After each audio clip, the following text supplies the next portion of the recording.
Mexican chilies. Well, there is a vast array of Mexican chilies. And no wonder, because that's really where all the chilies that are used all around the world today originally came from the Americas. So isn't it logical that you would have the greatest of variety available here?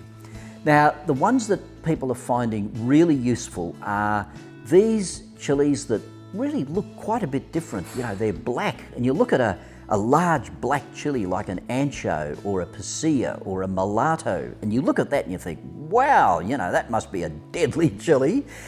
The reality is these chilies are actually not all that hot, and they have amazingly complex flavour profiles. You'll find that when you smell them, you get aromas that remind you of tobacco, of beautiful dried fruits, raisins, sultanas, dried figs, just this wonderful complexity.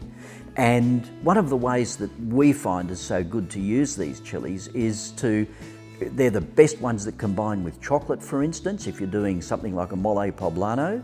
And they are the chilies that give lots and lots of flavour, but not a huge amount of heat.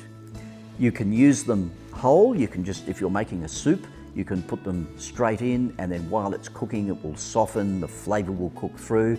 What we always like to do is when we take the chili out, squeeze it with some tongs and get all the juices out of it into whatever it is that you've been cooking.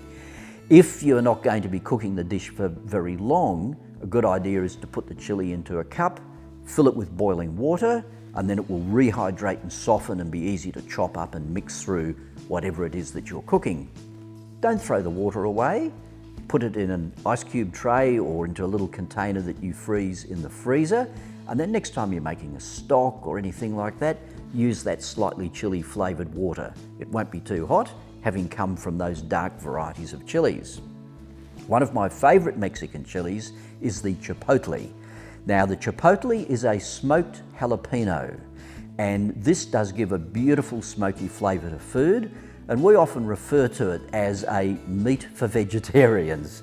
So if someone wants to make a vegetarian stew or a vegetarian soup, but the poor darlings can't use a ham bone to really get that lovely ham smoky flavour, they can always put in a chipotle chili, get the beautiful smoky flavour notes from the chipotle, and then they'll find that you'll have something full-bodied, balanced, and will taste absolutely delicious. So when you see those Mexican chilies, get a few and really try and experiment with them. You will be surprised at how much wonderful flavour they've got without being at all overpowering.